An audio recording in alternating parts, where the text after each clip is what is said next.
the recreation was much lower 20 some odd years ago as well. Would a motion from this commission, would that be called for, I think, supporting changing it? I would prefer to, at this point, present it to the Finance Commission. I don't want to, as I said, I'm not speaking as the chairman of the Finance Commission, but in this case, just bringing forth information which I thought would be helpful in some of your considerations and viewing when you begin to discuss the budget matters. But if you don't mind, I would prefer that, having heard it, I would want to wait until I could present it formally to the Finance Commission on the record. Well, but of course, it's your commission. Whatever you wish. If it's a feeling of this commission, to consider it. I mean, again, we're advisory, and it's just. I think this is where Mr. O'Connor is going to have to contribute something here. That yay, nay, what would help, what doesn't help. Well, I don't really have a yay, nay, although I'd prefer it not to be interjected into this year's budget, considering that we're moving on down that pike pretty well. $1.3 million, where you call it general fund or you call it enterprise, it's a transfer we identify. The positive part of keeping recreation, as we have defined it, last year we took the parks out because there was no way that you were ever going to recover those costs. So we took what we refer to as maintenance out and really put programs in as an enterprise fund. From an accounting standpoint or a budget management standpoint, it really helps identify what are the revenues directly related to the programs that are being offered. That helps us in an accountability standpoint, also puts in perspective those services that we are rendering or those programs that we're rendering, how close do they come to paying for themselves. So it's sort of a transparency issue. We could roll it into the general fund. The number doesn't change that is being paid for, but I think you lose some of what it is or those offerings and we would just be making those accountability inside the general fund of making it work. So I guess the bottom line to it, Mr. Chairman, it's not a big issue from our perspective. Again, I would like to make sure that we hold off, and if we do that, it'll be not this budget year, coming budget year, but the following budget year if you want to do that. And then the Finance Commission, I think, needs to hold the hearings on it as well. And it's that we've been trying to narrow it down to make sure that we all understand what recreation cost us. And I know you're going to hear later on in the meeting some ideas from people that have given to Rob, maybe revenue streams that could help support some of those efforts. But again, if it gets into the general fund, then we're not really cutting programs per se. If we continue down the path we're going, we're reducing cost. It'd be up to Rob as to determine what cost he's going to reduce and what those programs are. But this sort of gives you, as the Recreation Commission, I think, the transparency of what it is and it's sort of like what Peter told you. And you all have talked about it as a group many times, the number of functions and activities that are provided in the city of Vero Beach, and the great majority of them require some assistance from the city, if nothing else through the planning efforts of Rob bringing all the departments together and talking about it. So. Well, that was another point I think that Mr. Goy brought up, is that I think the Recreation Department has made steps toward recouping some of its cost toward special events, but I think, what you were pointing out, none of the other departments have had the opportunity, I think, to address it more directly, as I think we spent several meetings, trying to do it from the recreation side. But it is, as you've pointed out, a whole comprehensive effort in here. Recreation's a little little unique. It's difficult to point out, for example, a police function and say, we're going to charge you $50 for pulling you over for speeding, but or Public Works saying that we're going to charge you $100 to deliver the cones for an activity, because usually those activities are coming through Rob. We could say that. I don't want to leave that untouched, but the fact is it's related to those type of activities. In the Public Works, their general normal function has no way to charge somebody a cost for the service rendered. In recreation, when you provide, for example, twirling, there is an admittance fee for that. And so it's a little different in the way you handle the activities in recreation versus the general operations of the city. All right, thank you. I think that's going to be important as we go forward in discussion, of the recreation budget. Any other questions, or? Sir? Any other questions, or? Anybody? You got everybody confused. I covered it. Or you gave them the clear light, one or the other. Do we have Yes, ma'am. handouts do we have handouts of what you presented? Yeah. Oh, okay, good. Yes, I Thank you. provided a copy to everyone, and Thank you. I know I threw a lot of numbers out, but I tried to make it as clear as I could. Well, I think one thing that will come forth here is once council establishes what the budget is, then that in turn will be passed down to each department. And I think you probably need to just kind of reinforce the idea that the cuts and everything that have been thrown out to date are truly hypothetical. And it's was based upon guidelines. I think it started at council, the 10.9%, and then I think the city manager added hypothetically, what if you had to go to the 14%? And I think all they are just for exemplary discussion purposes. And it's part of it is unfortunate because they got into some personnel issues that, again, it being hypothetical until the actual budget numbers come down on what is allocated to the recreation department. All discussion of cutting here or there or whatever is, again, in my estimation, just hypothetical, and it's like being in a dark room throwing darts at this point, because till we get a number that we can work with, it's going to come back. I think, as the city manager said, it's going to come back to Rob to, start designating programs. And it may be, depending upon the pleasure of the council, that there's no requirement for any programs to be cut. So, you have to look at the optimistic side of this thing. Well, I'd like to make a couple of points that with him and his staff has done, is they've absenting the cuts, absenting any other activity. There's a number of initiatives that each department is, whether it's process related, whether it's restructuring, whether it's improving their efficiencies, are well underway, regardless of whatever the eventual cuts would be. A little bit of a plug. Exactly what Peter is saying. That there's been a lot of discussion about a couple of items primarily. One is the effect on the number of employees that will be employed by the city. And I think we all know that in greater than 80% of our total budget are people related. So when we start talking about reductions in cost, obviously that's the area you've got to go. Go to the police department, using them as an example.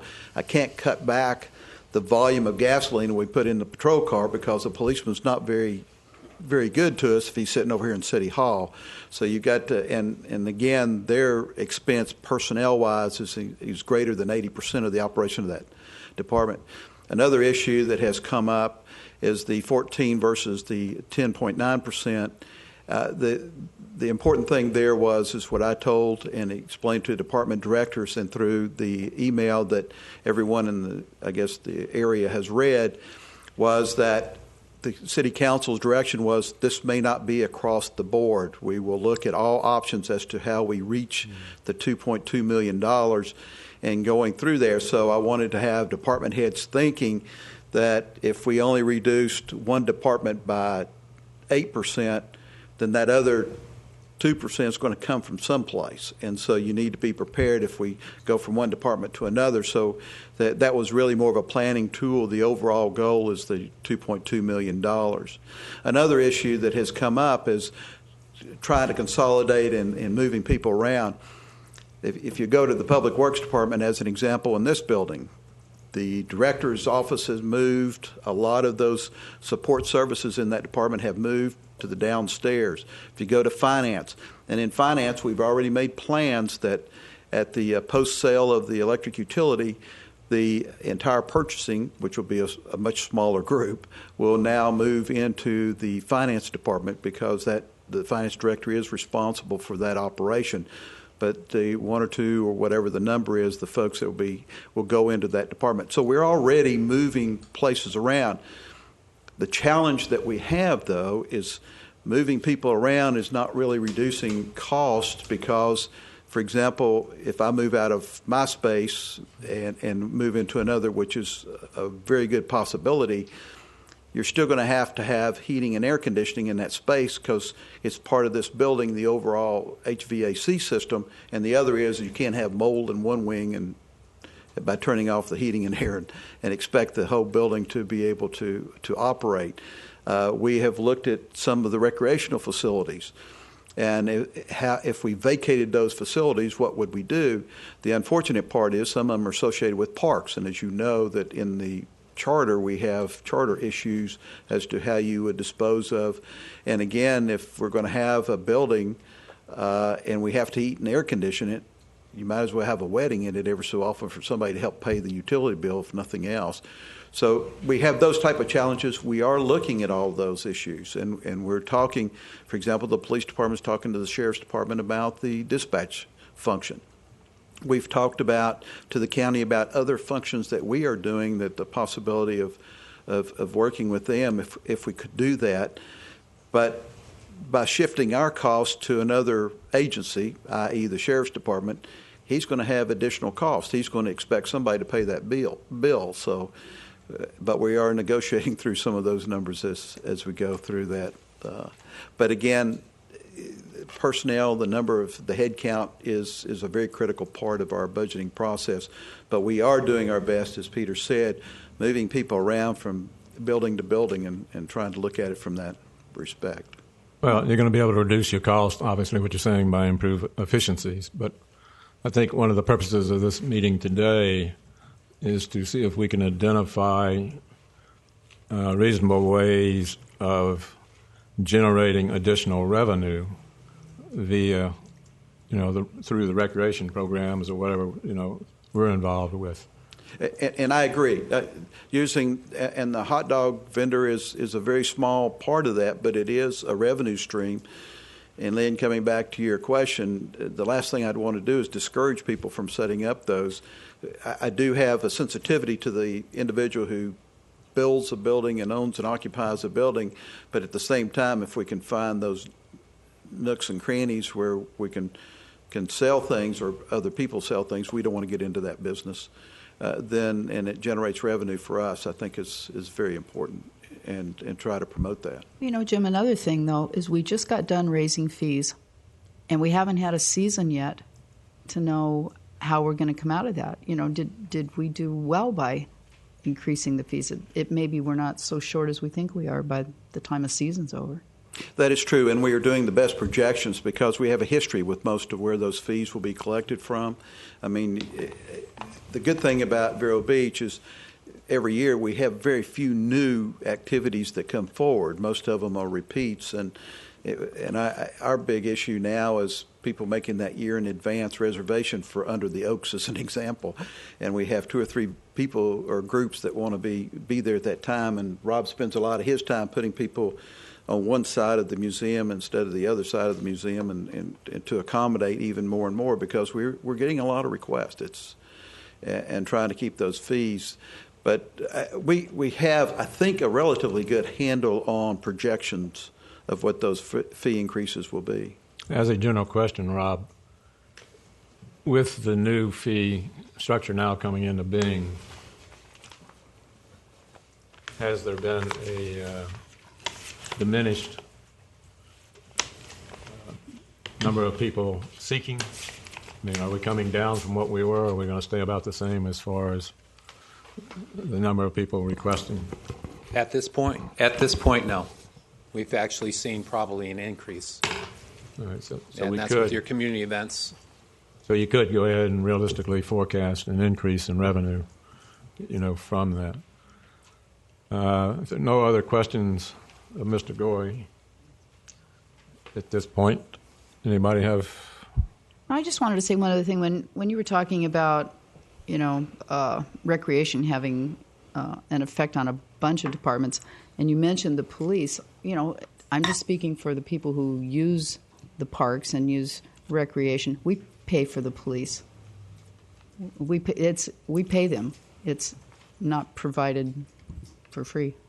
Oh, no. It doesn't absolutely. cost you guys anything, is what I'm saying. It doesn't cost the city anything. We pay actual costs.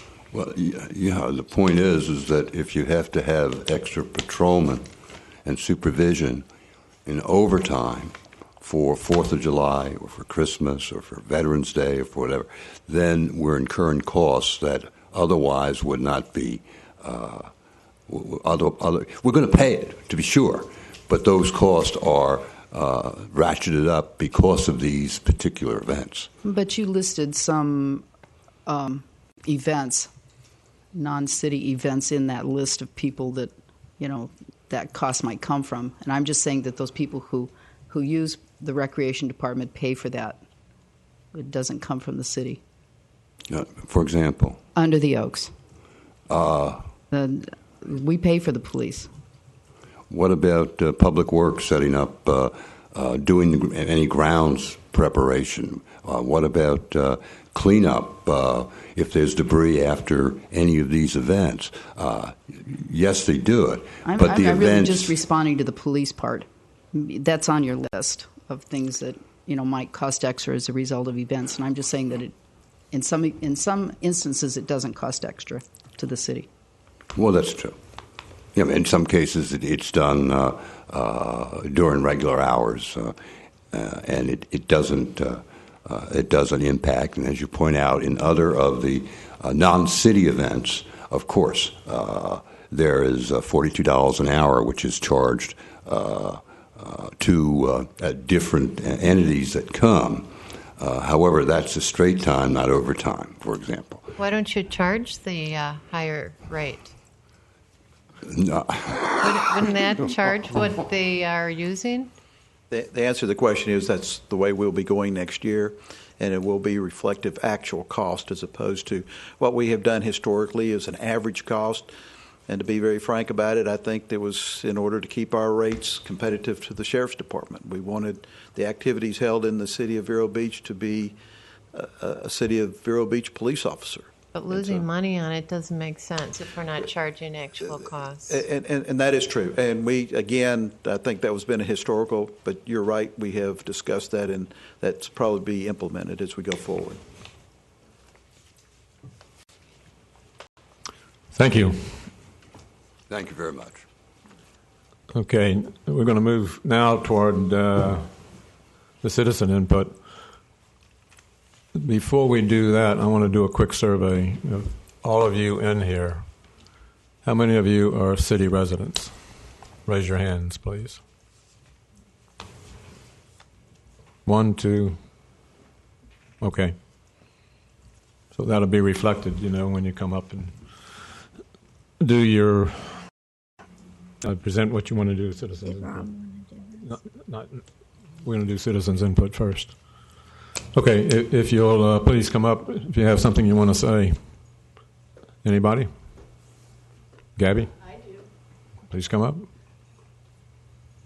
Name and address. Hi, my name's Gabby Dwyer, 110 Delmar Street, Melbourne Beach, Florida 32951. Just wanted to talk today a little bit about what's going on here with the budget cuts. For those of you who don't know me, I'm the recreation tennis supervisor. I'm here to talk about the proposals that were made on May 28th. I apologize for not being here last meeting. I was out on vacation. I've worked for the city for the last 12 years. I will be just shy of 13 years on October 2nd, if I make it. I'm here to ask you guys up here to reject Rob's proposal of cutting the Riverside Racket tennis supervisor position. I was saddened to find out on May 21st that I was one of the 5 people from the rec department considered to be cut or downsized to permanent part-time. This did not make sense to me why I was chosen. There are other people in the recreation department with less seniority, and I would like for you, and I have with me today, the City of Vero Beach Personnel Rules, 4th edition. It's effective 10/1/02. I was issued. And please look at the section 14.07, reduction in force, section B and section C. I do have one for everybody on there I can pass out, and I don't know if you can put that up there, Rob, or not.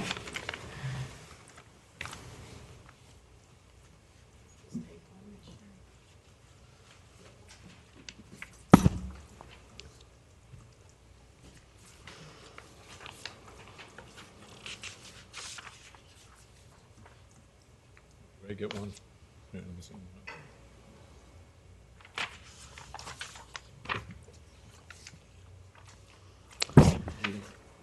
Mr. Rob, let him know. Greg. Did you guys get one? Okay. I was told by Rob Slezak that he made his decision based on seniority. Just 1 second. Can you give that one to Greg? You need another one? Oh, okay, give it to him. You need another one, Rob? You have it right there in front. I've got this. Okay. Thank you, Gabby. Okay. Thank you. I was told by Rob Slezak that he made his decision based on seniority, facility, and flexibility. But I do want to go over the seniority rules for the reduction in force of layoff. Section B, I just like to read it. When it becomes necessary to reduce the number of employees within a given classification, employees shall be laid off as follows. 1. Emergency, temporary, part-time, seasonal, or provisional employees. 2. Probationary status employees. 3. Permanent employees. Section C. Whenever there are layoffs or recalls from layoffs, the city shall consider all of the following factors. 1. The employee's ability to perform all of the available work in the classification. 2. The employee's ability to meet reasonable performance standards for quality and quantity of work. 3. The employee's length of continuous service with the city and cumulative length of service in the classification. 4. The employee's physical fitness for the work to be performed. 5. The employee's overall work record with the city, including but not limited to attendance record, safety record, tardiness record, commendations, discipline, and job performance. As far as facility goes, Riverside Racket has 10 hard courts. There's 6 lighted courts. There's 2 racquetball courts, a lighted practice wall, which is free, 2 Playmate ball machines for rental and pro shop. This is one of the premier facilities in the state of Florida. We are so lucky to have it. And I program a myriad of programs out of there from ages 4 on up, and I also organize 9 special tennis events. The facility is highly utilized 12 months out of the year. The tennis supervisor position is a full-time job, and it would be really tough for someone to manage this facility as a part-time worker. As far as flexibility goes, I think you guys have all seen me up here sharing all the hats that I wear in the rec department. I'm ready to go to any facility, any event on a moment's notice. I am a very flexible worker. I'd like for you guys, I have with me my employee file. It's for review. For the past 12 years plus, I have 37 letters of commendation. And most recently, 6 that have been coming in lately of commendation. My overall work record comes with no bad letters in my file. Please take that into consideration when making the budget cuts. When I became a recreation coordinator, I realized I was in for a challenge. I was in a very public position, as was pointed out by the last recreation director, Pat Callahan.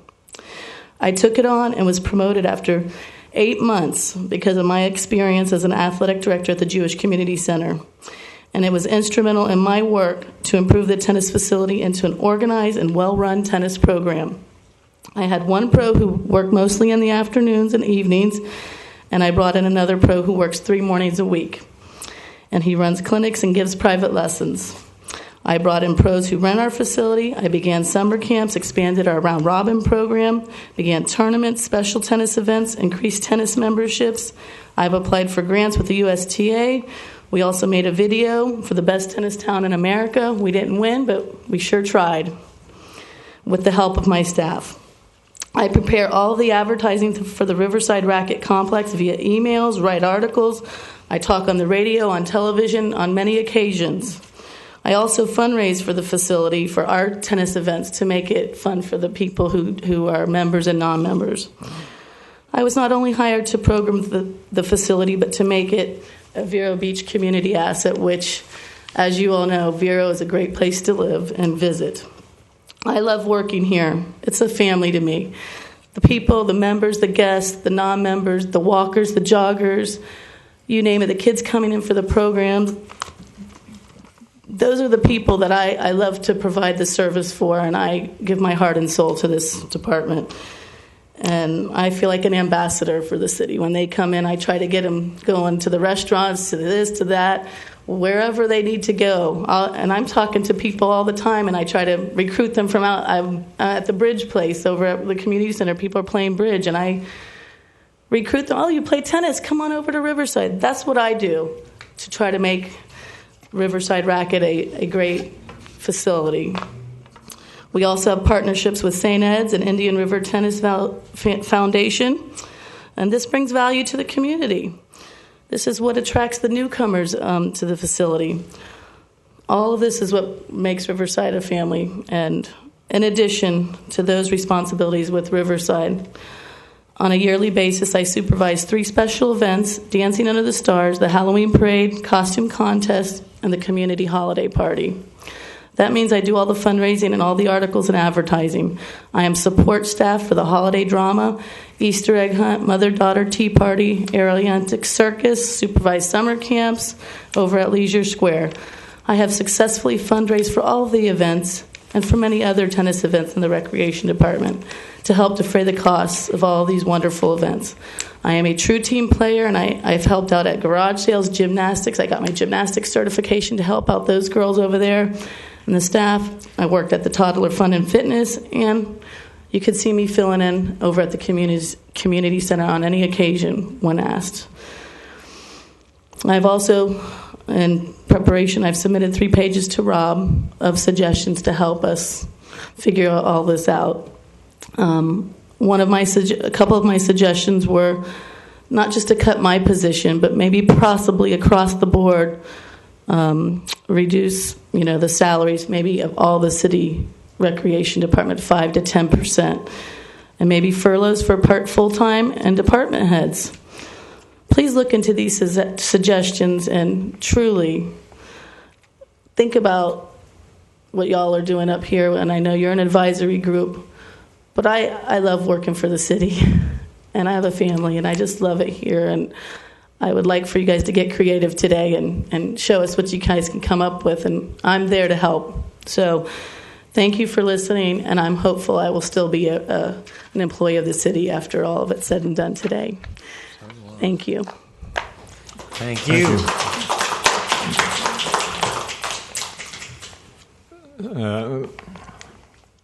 this commission really doesn't take a position on individual employee. We don't get involved in the scope of employee relations with the city. That's why you have a department head, and that's why the city manager. I think this commission recognizes the value of every employee in the recreation department, and I don't think there's any question about all of you, and I've seen it for years, truly operate as a family, and you're mutually supportive. And again, I come back. Personally, I'm not in favor of cutting any of the programs, and I've said that several times publicly, because I think that really will eventually come back to bite the city as far as the value to the city. I mean, there are three reasons that I know why people come here: the cultural, the special services, like provided by the Recreation Department, and there's one I've been leaving out, which I think truly has to be recognized as a draw to this community, is the medical facilities and how they've expanded, and the commitment of the people in the area, the amount of money that they're putting into expanding, the medical facilities. All that helps bring in. Unfortunately, this is more a retirement community than it is an industrial community. So, it all comes to bear. And so let's move into, the area of how we can make money. Before we go on, I'd just like to make a comment, Dick. I had the chance to go over and spend some time at the tennis courts this morning, and I just have to say it is, just the short time I spent there, it is very well run. It's clear that people love to be there, and I know, Gabby, you are a big part of that, as well as the staff that works there. I was really impressed. I would just like to say, walking away from that facility today, I think that we provide personalized service over there, and I'm not sure that we're charging enough money for that. I think if people want to use the tennis courts, they need to pay for it. And if they want somebody setting up their matches for them and doing the paperwork for them, I think somebody better get in there and do some revamping of our fees over there. To me, it's a travesty. They're paying so little to use that, and now we're talking about eliminating positions. It just does not make sense to me. We have people over at Leisure Square that are paying to be in a program, that are paying $600 a year to be in a swim program, and we have people over at the tennis courts paying $140 a year. There is such a huge discrepancy, and I think that if people in this town want to continue to get excellent customer service, which is being provided over there, and personalized services, they have to pay for those. And I truly believe that is something. I know we talked about increasing fees and for rental facilities and other issues, but just my short time I spent over there today, I just wonder, has anybody gone over there and looked at what we're charging people to play tennis there and what they're getting for the money? And, let's let these people who use the facility make a decision. If you want this service in the city, are you willing to pay for it? And I asked a couple people over there this morning. Clearly, you are getting excellent customer service and personalized service. Truly, it has the whole place has undertones of being a private club. It's not like a recreation department I've ever seen anywhere before, but yet we're charging as if it's a recreation department.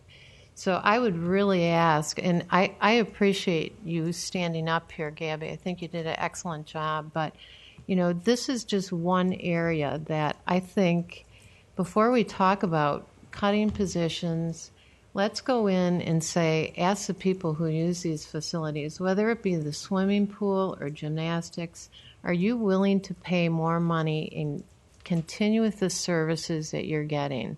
And I venture to say most of the people would say, I am getting excellent service and I will pay for what I'm getting. So I really think that we need to talk about that on this committee as well. I think you're absolutely right. And I agree. From my own personal experience, I know the doctor who lives next door to me plays tennis over there every single day. And if you figure that out, I mean, he's paying $1 a day.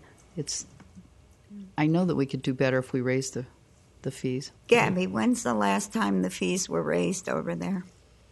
I would say 2008, maybe. I mean, why haven't we kept up with some of this and done some customer surveys out there and try to have this operation and our other operations as well that are operating in the red, and start charging people for what they're getting? Yeah.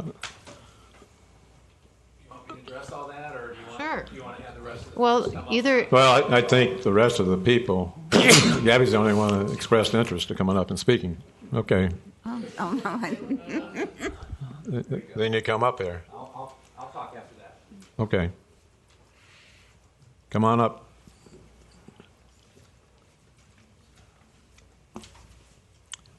Good afternoon, everybody. My name is Joe McManus. I live at 13450 77th Street in Fellsmere.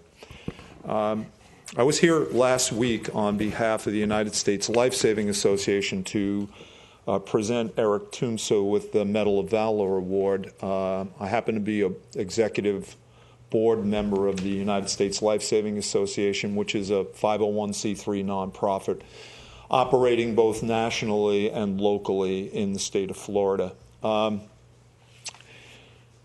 270 events, and 80% of the cost is in personnel. So it's really hard to keep the recreation department chugging along at the level that it has been with a 10 or 14% budget cut, and especially in personnel. Especially most of it is in personnel. One of the things they do in the Panhandle, in the Florida Panhandle, for beaches, to protect the beaches, is they take tourism dollars out of the TDC. They take percentage out of the bed tax, and they fund their safety operations with bed tax money. Technically, it's not provided for in the statute. However, they've been doing it for 7 or 8 years without a legal challenge. And this year, Senate Bill 1828 actually had a provision for that. It was eliminated when it went down to the House. But there's an idea there that maybe the tourists can bear some of the cost of the protective services that they obviously want when they come to the area and visit our beaches. And I know Karen Stye is very happy that we had lifeguards on the beach at that particular time that she chose to swim. And I'm not saying that we can guard all of our beaches 24 hours a day, but it is reasonable to assume that in an area with a climate like ours that draws people from all over the world to come to our beaches, that we provide them with a level of protection, because there's a risk there that they really don't understand. They don't understand the risk. And the water could look perfectly calm, but it could be treacherously dangerous. And that's where the risk comes in. And part of what happens is the Good Samaritan then goes, if there's no lifeguards, the untrained Good Samaritan goes in and becomes a victim, him or herself. And we don't want to have that tragedy in Vero Beach. It's unusual, or it's becoming more of a trend that lifeguard operations in the state of Florida are moving out of recreational-based programs and into public safety programs. If you looked at starting down south and moving all the way up the coast, Miami-Dade County lifeguards are under fire rescue. Miami Beach lifeguards are under fire rescue. Hallandale, Hollywood, Fort Lauderdale, Pompano Beach, Martin County, Volusia County, Brevard County, I can name them all. They're all under fire rescue. So what that really says to me is that the function of a lifeguard is public safety. It's not necessarily recreationally based. Sure, they work for the recreation department, and sure, they provide a service to the people who come to the beach, but you have to really ask yourself, what is that service that they provide? Rescue, BLS on scene, and preventative actions. So with that being said, maybe the county can do something with the Vero Beach lifeguards. Maybe the municipalities, the Ocean Rescue Department in the county is funded under the MSTU, the Municipal Taxes Services Unit, which basically means that Sebastian and Fellsmere and Orchid and some of these other cities are not paying for the services of lifeguards when they go to the beach because that's not part of the MSTU. So if the lifeguards were placed, for instance, countywide under the general fund, maybe the county would accept the liability. I really don't know what the answer is. All I know is that when you're looking at cutting a budget, I think you really have to prioritize the services if you are going to cut. And I don't want anyone to lose their job. I'm not here, and I'm sure I know Rob and I know Jim doesn't want anyone to lose their job. I know that, but everyone's faced with hard decisions right now. I think you have to look at what the priorities of the job are. And within the recreation department, if you were, and I agree with Commissioner Redding, I don't live in Vero Beach, but I see all around Vero and Indian River County, the fees are very low. I just paid $32 for a 3-month pass for my son for North County Aquatics. A 3-month pass, that's 50 cents a day. So maybe we can offset, if it's, all right, it's not an ad valorem tax, and maybe it's a tax of another kind, but at least it's voluntary. It's a voluntary tax. If you want to participate, you can pay. So I just want to, in conclusion, I just want to say that the Florida statutes actually define lifeguard agencies as first responder agencies, and they require that first responder agencies seek memorandum of understanding with medical director. What this does is clearly within the statute define that a lifeguard agency is tied to the integrated EMS system.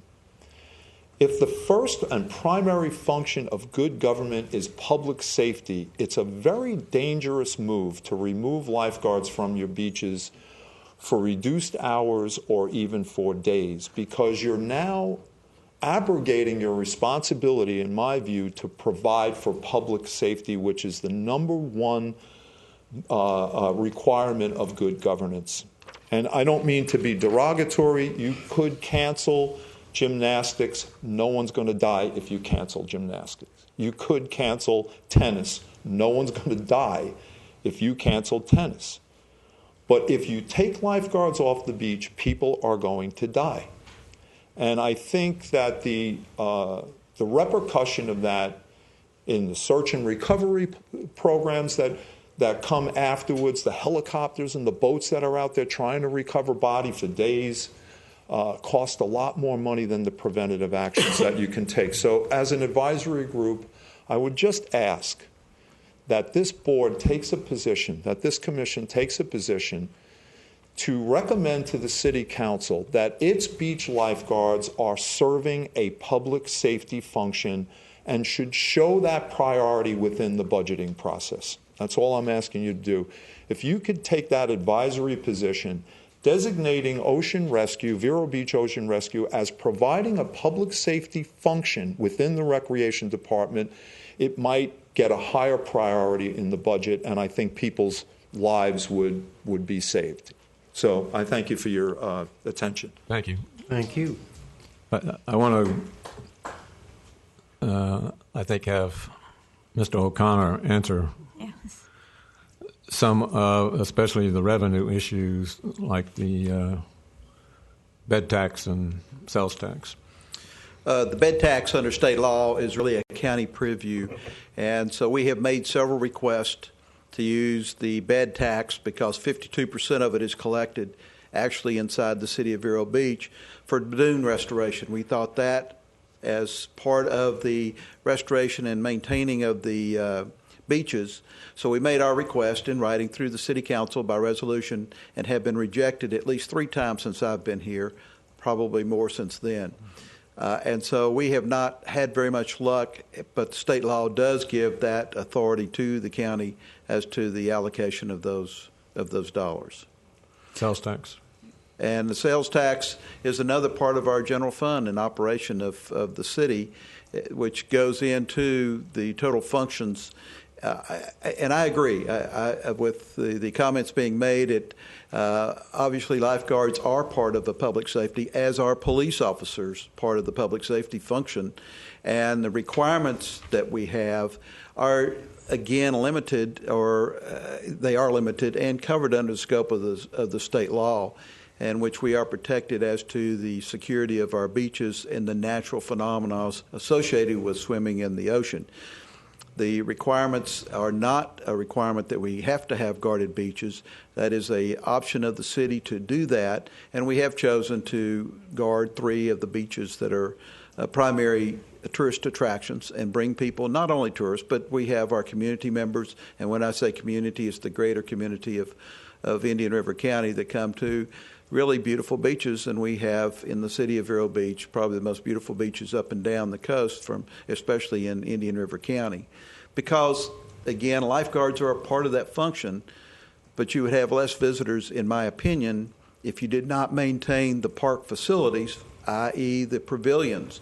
We've been talking about charges for those pavilions. For example, when you go by J.C. Park any Saturday or Sunday, the place is full. And folks are there at 6:30 in the morning putting tape around their pavilion that they want for their birthdays, and again, so I'm not opposed to generating revenues. I think that's obviously there's 2 parts of the equation. One is the expenses, the other are revenues. But from a perspective of putting the lifeguards and trying to generate revenues there, I think there's going to be some ideas that some of the folks have talked about and trying to enumerate what those are, but coming down to what is our obligation on guarded beaches. I think we do have an obligation to have at least a beach open that has guarded and has the option for families to take their children to those areas. 3 beaches is a pretty large area to span for that.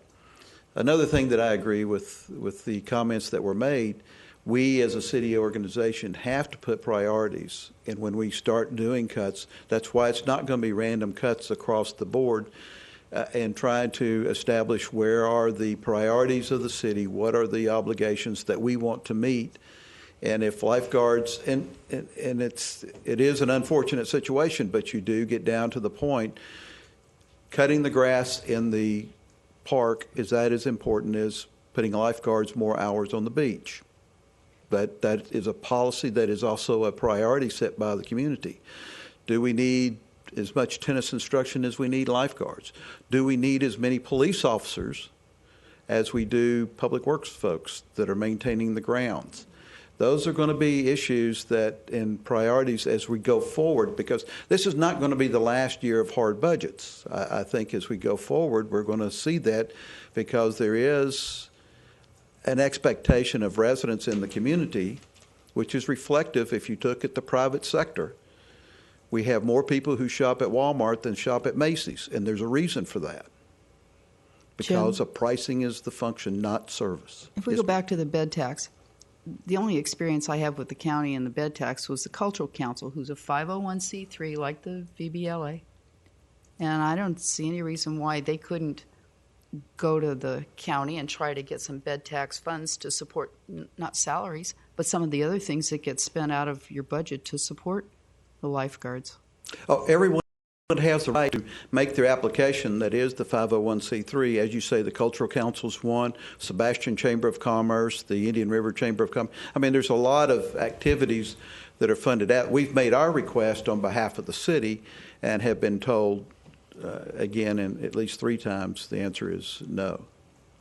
So, but everybody has that right to make those. Right, the Cultural Council was told yes. and they got, I don't know what it was, $60,000 or something like $60,000 or $80,000 this last year. And that could go a long way in buying equipment anyway.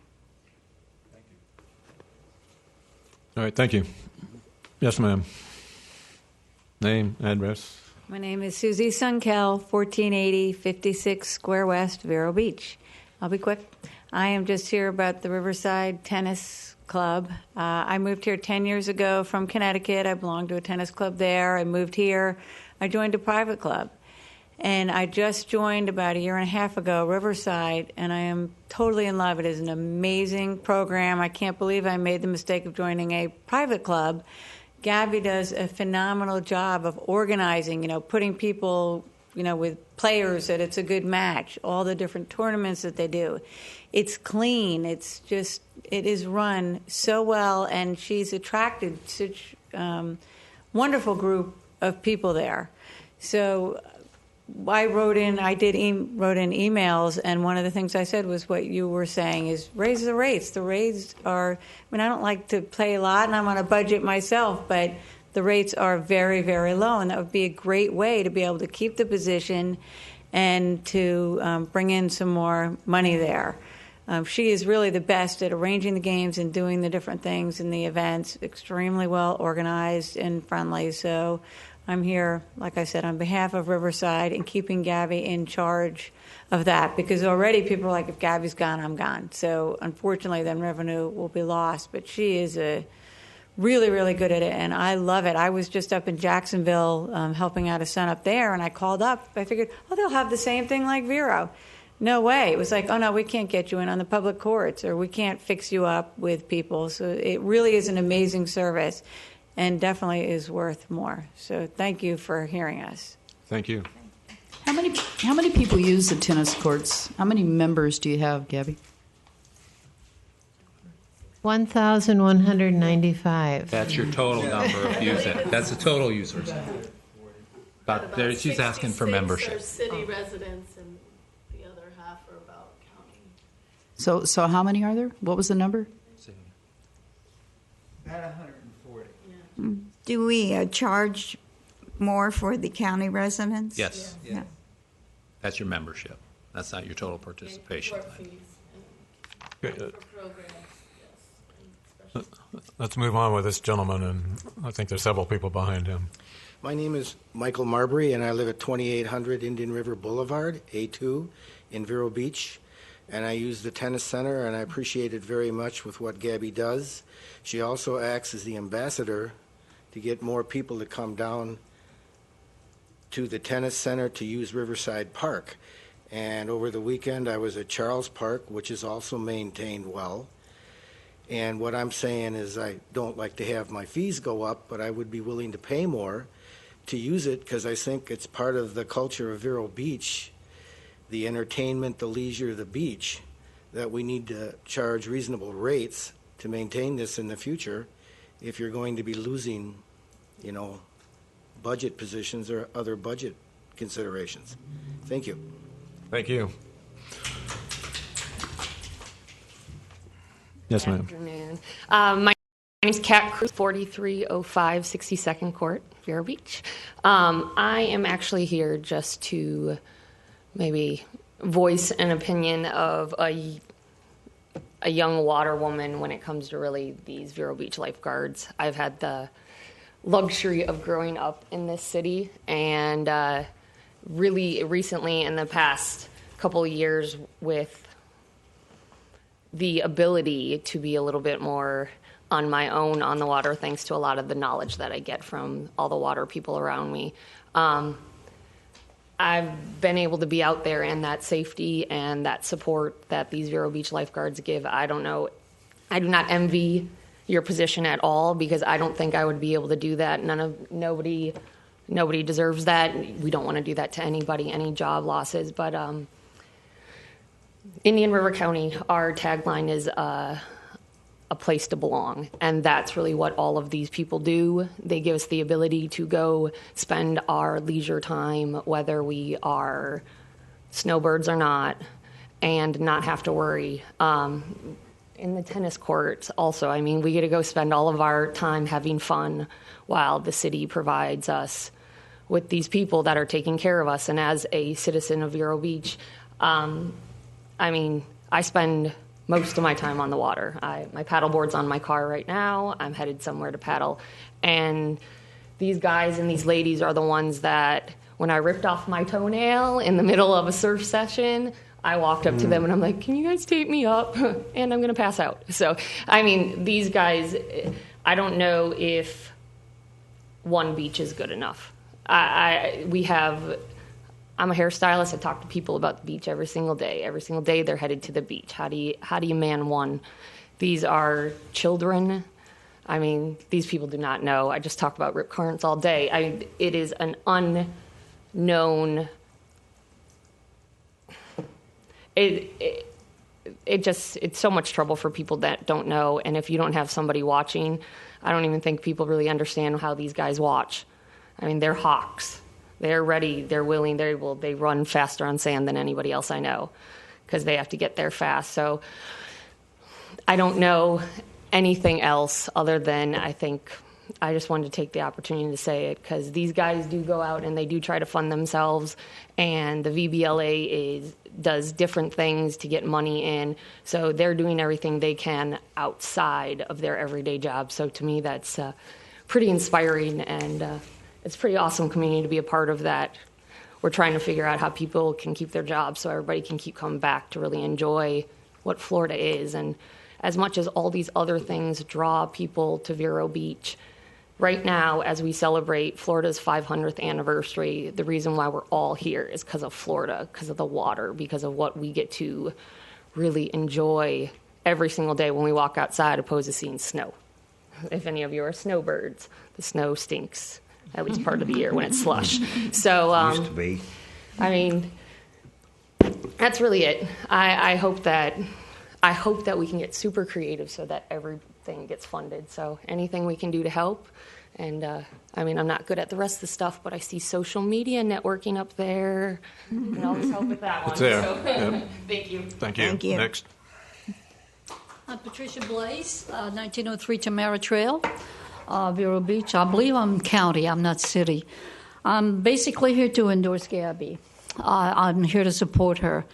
Unfortunately, I don't belong to Riverside Racket Club. I am a tennis player, but those hard courts are too much on my knees anymore. When I first moved up here from Hollywood 16 years ago, I did belong to Riverside Tennis Club, and it's a wonderful place. It's well kept. It's well managed. Gabby and her staff do a great job. So I'm technically just here to support Gabby. And this city has a lot to offer with the parks. The city does a great job. I have quite a few snowbird friends that come down, and that the first thing they shoot for is after the beach and the lifeguards. It's the racket club. They because there's not that I belong to a different club in town because I have to, and snowbirds can't just go walk up to a club and say I want to play tennis tomorrow morning, because they have to be invited. They have, and so Riverside Tennis Club, and I do agree that the rates are so low.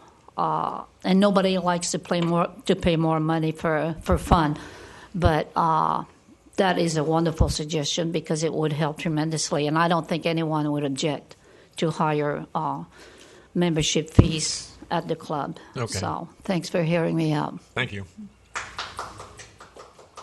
Yes, sir. Trying to move this along so we can get out of here by 5. My name is Mike McGovern, 3161 Ashford Square, and my main thing is Vero Beach itself. I travel around the country, and I mention Vero Beach, and the first thing they talk about is recreation, your beaches, the tennis facility, Marty Fish, Ivan Lendl. I mean, Vero is getting a name for tennis right now, and there is no other facility that I've been around. I was just out in Las Vegas playing tennis. I have a family out there with my son. There's nobody setting me up with a match or somebody at my level, and it's really sad to see. It's happening everywhere, post office, any other kind of business, but you got to bring the people here. And if you start cutting back your things for the people are going to go someplace else. So I'm just letting you know that you got something good here. Why break it? Okay, thank you. Thank you. All right.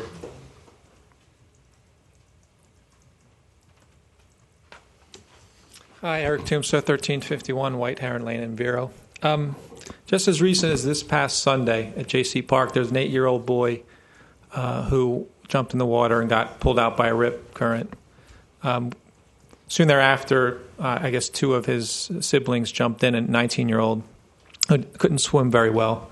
So now they're caught in the rip. Soon after that, 2 more people jump in. So they have 5 people in the rip within a matter of seconds. Chris Bacher, lifeguard, he was there, and Murray Baker. They responded, double rescue. Everyone was saved. So this stuff happens, guys. It happens every day. We have 780,000 visitors to our public guarded beaches in and around the beach every year. 780,000. We did 15,000 preventable actions. That means our primary job is to prevent these types of things from happening. 30 rescues last year. To date, from when Chris and Murray went in the other day, that brings the count to 27 just this year alone. So I'm asking you to prioritize, once again, where the monies go. I personally feel the function of government is twofold: legislate, adjudicate, and enforce, and then, of course, public safety. So we don't have the money. My position, VBLA's position, is to prioritize, because we'd rather have ribbon awarding ceremonies than, God forbid, something else. We're still looking for that one kid who went lost a couple Fridays ago. So thank you for your time. Thank you.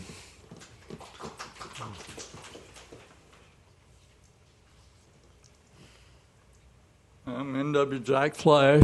I lived in Vero Beach for a third of a century before I became a northerner 4 years ago, moving to Sebastian, but I still own properties inside the city of Vero Beach.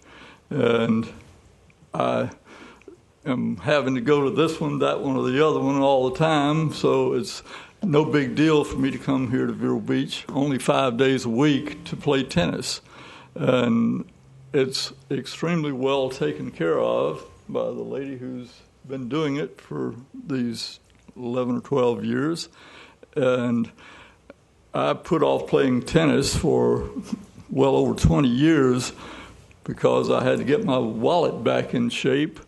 And when it finally got to where I could enjoy life a little bit, that's what I started doing, which I'd long been wanting to do.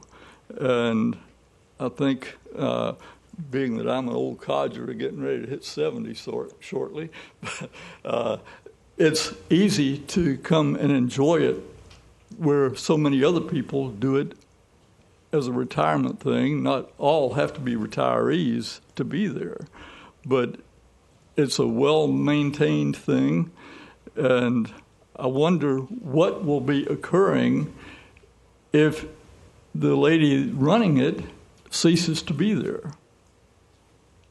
Well, we don't have that answer at this point. Mm-hmm. So, thank you. Rob, do you want to do yours? Yeah, before I go ahead with the list from the staff, that was one of the recommendations that this commission had asked if, we get more input from everybody. A couple of different things. First of all, I just want to mention that decisions that were made or been made are in no way meant to say that the folks, the lifeguards and Gabby, are not assets to this city. They are. I'm just going to say that flat out. They are. So I wanted to make sure everybody understands that. Now, what the staff did was we asked the part-time, both casual, permanent part-time, and full-time, for their suggestions, possible suggestions, to get that back to me, and then that way I could present it here at the Recreation Commission meeting. A number of different folks did return comments.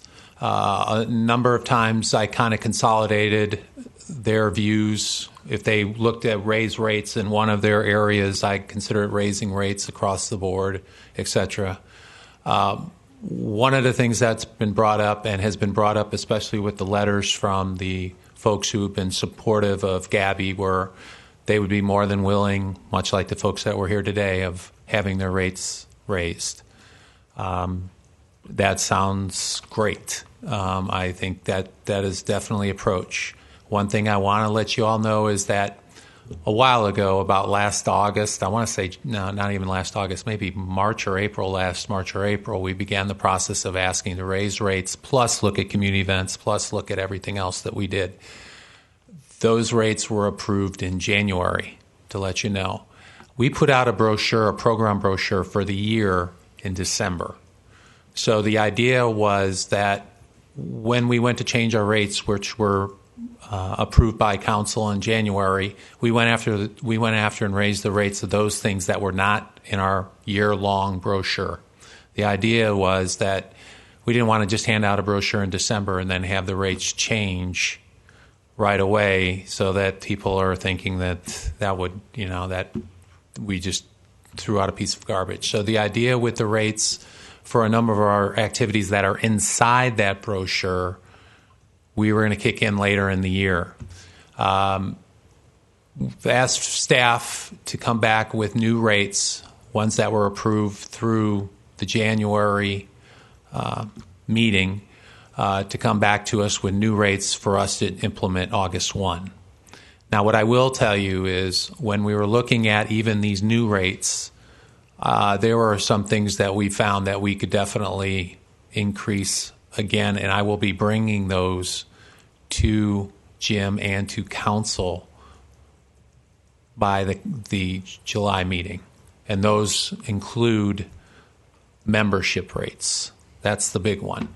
Other things were included in these new rates that we can implement in August.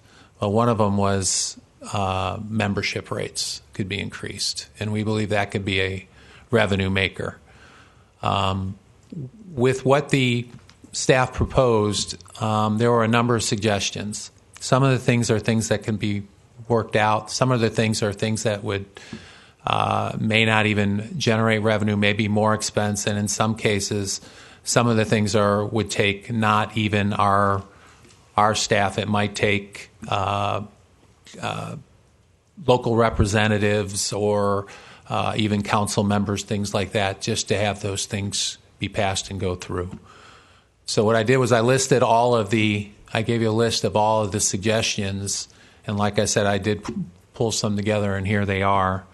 And I know that you've already talked about some of them, so I'll kind of scroll on down to some that I thought were ones that I think with the changes, the possible changes in our rates, could be implemented fairly quickly. And they were very creative, and I wanted to thank Sue and Lynn and the entire group for their input in regards to asking our staff to give us these. The one that was really intriguing, and Jim and I talked about it, was the one with the double-wide pavilions that we have in our parks. At this time, it's always been first come, first serve. And I called over to General Maintenance Services, and we have around 10 or 12 of those in our parks. And they are, in a lot of cases, people are going to go out to those parks, and they are going to get there at 7 in the morning, and they're going to put out yellow tape, and they're going to just seal off that area for themselves. And we believe that's a revenue source, and we're going to utilize that. Some other things that were highlighted in there are naming rights. I know that Lynn has brought that up at buildings or courts, et cetera. Some things with vendor booths, some special event stuff, possibly parking passes for the 4th of July, towers used for advertisement, sell ice at tennis shop. I'll put up some of the other ones.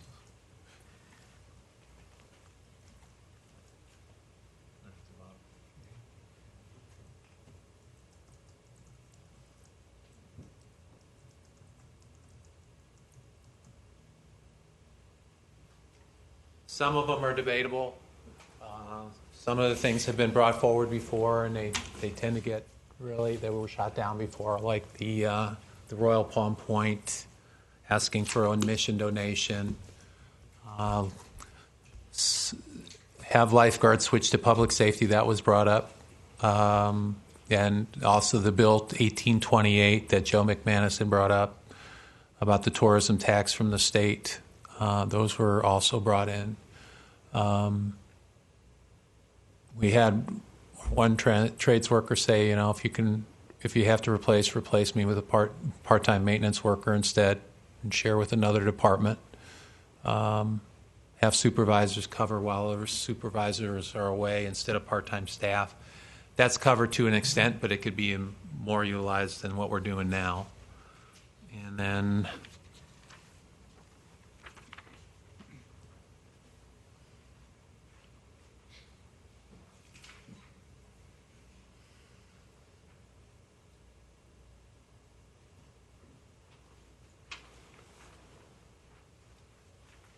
here were some other considerations.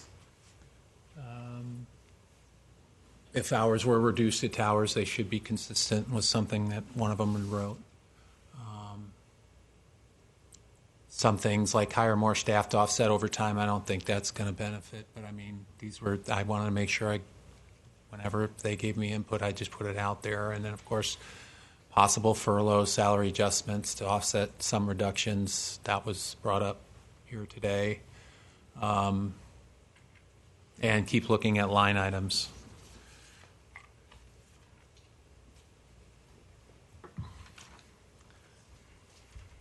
That's the list that I got from our staff.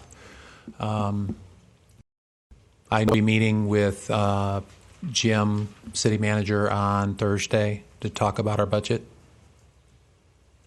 4:00 on Thursday. All right. Thank you. I think going forward, especially because we have like 10 minutes, and what was this, like 2.5 pages? This was a page in the third. I think going forward, my suggestion is for the next meeting, well, let's just address the next meeting, because typically we take July and August off. To me, it sounds like we need at least a July meeting. Everybody in agreement on that?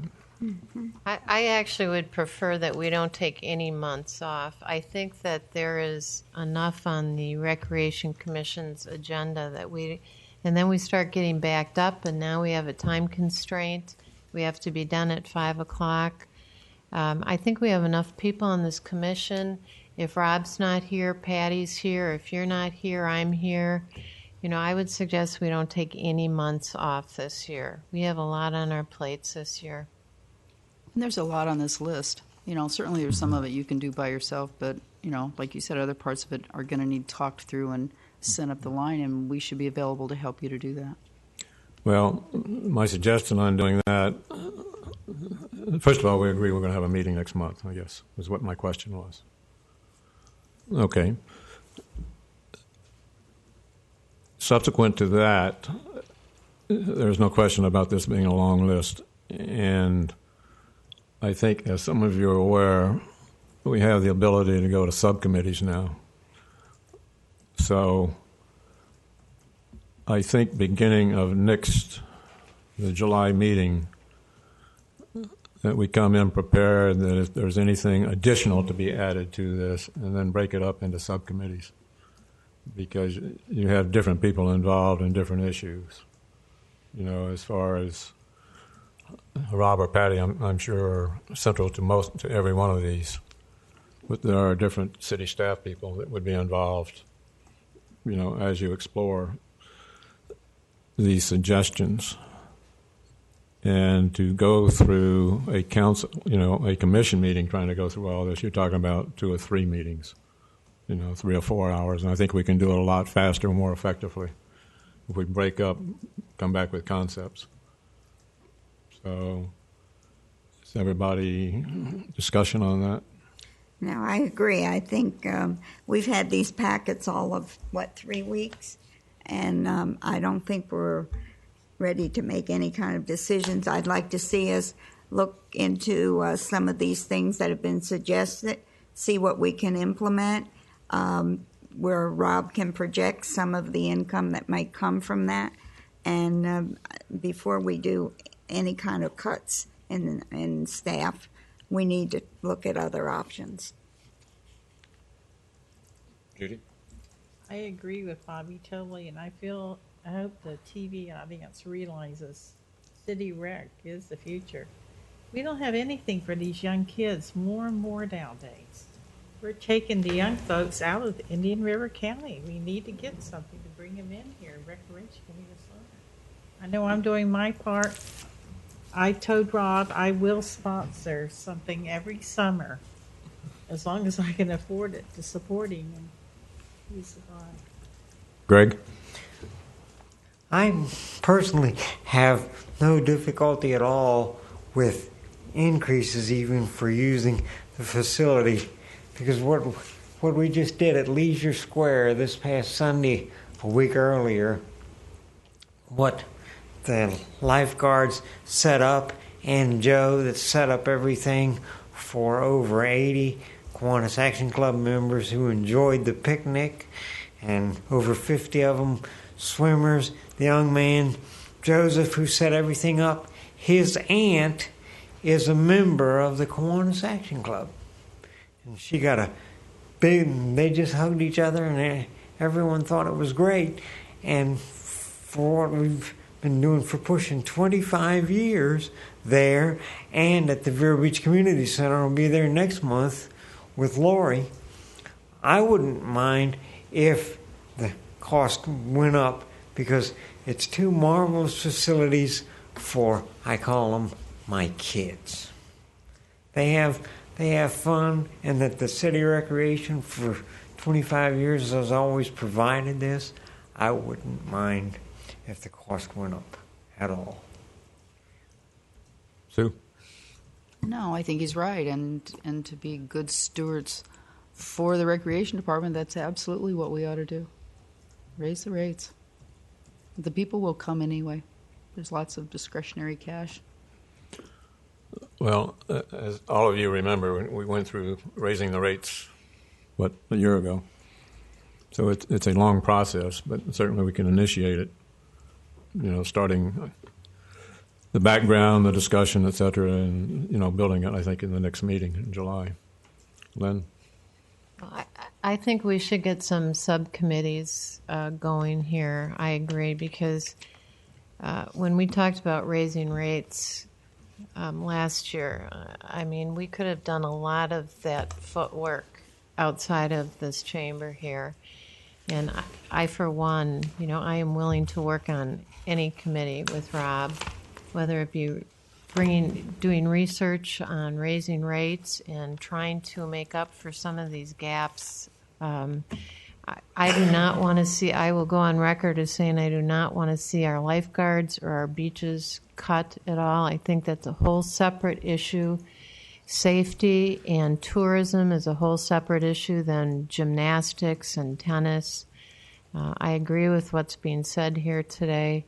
And I think today has given me a lot of things to think about, and I think we need to take action on some of these issues, some of these big ticket issues, and see if we can make a difference.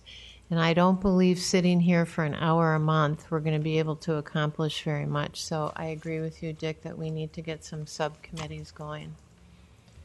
Okay. Does the subcommittees, do they have to meet in this chamber as well? No. Under sunshine. And have someone from public notice on city them clerks. as well? Yes. We can use the training room upstairs, or I guess maybe even the conference rooms. There are several conference rooms in this building. Plenty of room now. We can find you space. We can use your outer office maybe. But I think in moving forward, first of all, I'd like to rather before assigning subcommittees, and what I envision subcommittees would be like two people, and bringing in whatever particular staff person would work in that area, whether it be police department, public works, or planning and zoning, whatever, all the different we can utilize their time probably better also than having them sit through a whole meeting, just bringing them in directly to whatever the issues are, that you're trying to address. So with that in mind, I'll work with Rob on trying to figure out exactly committee issues, because some things in here are strictly, recreation director's issues or city manager issues. So I think we can narrow down the issues that we have right now that need to be addressed by commission subcommittees.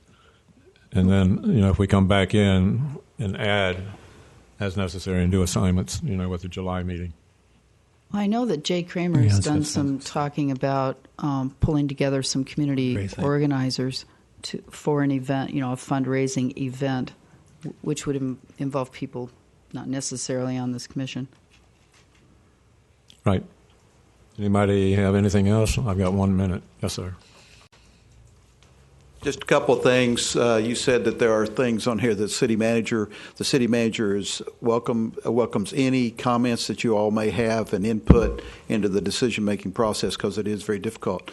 The other thing I noticed up here, they talked about furloughs as a cost-cutting.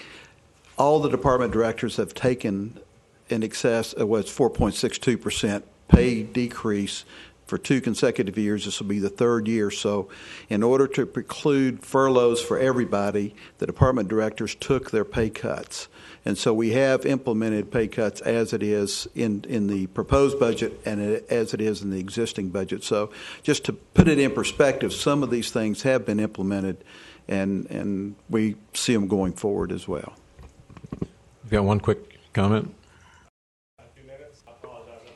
You got half a minute. Go ahead.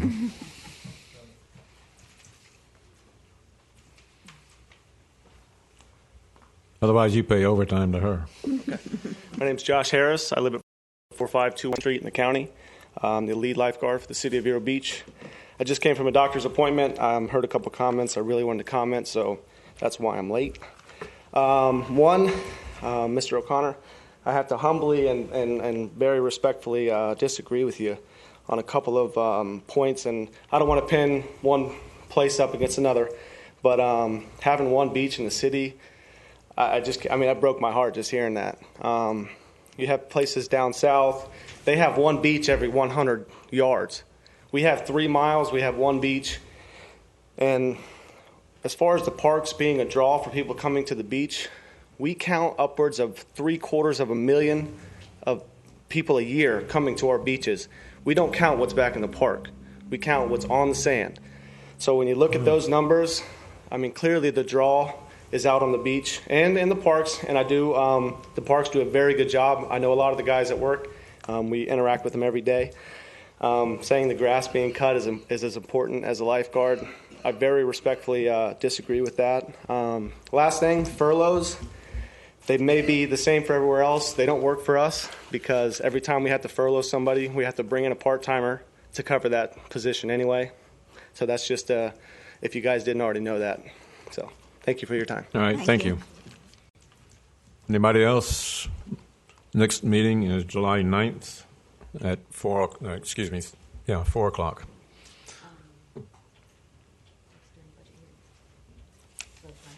Yeah, I know you showed me that, but...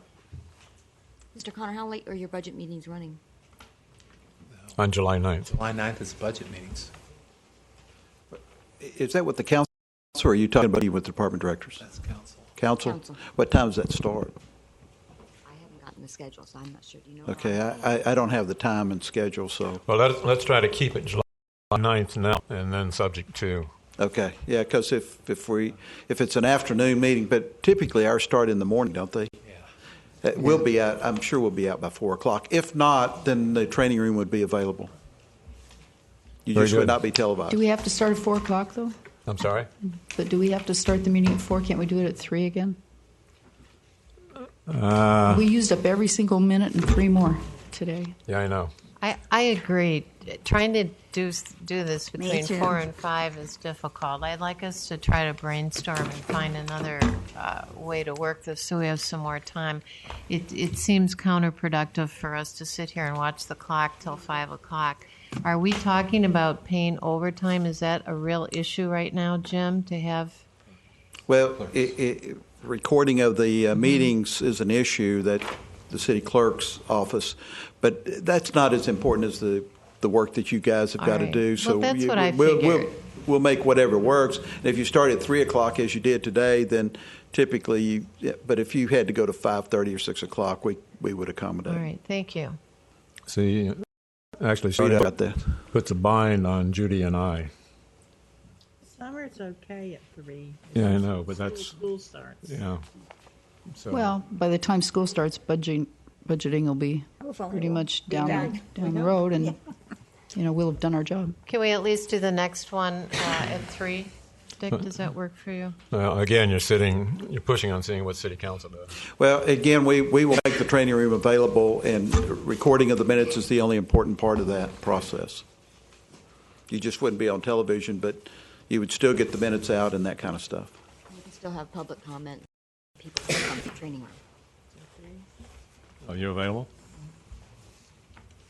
All right, I have to check my schedule, but it seems like you'll have at least a quorum. All right. Motion to adjourn. I so move. Thank everybody for attending.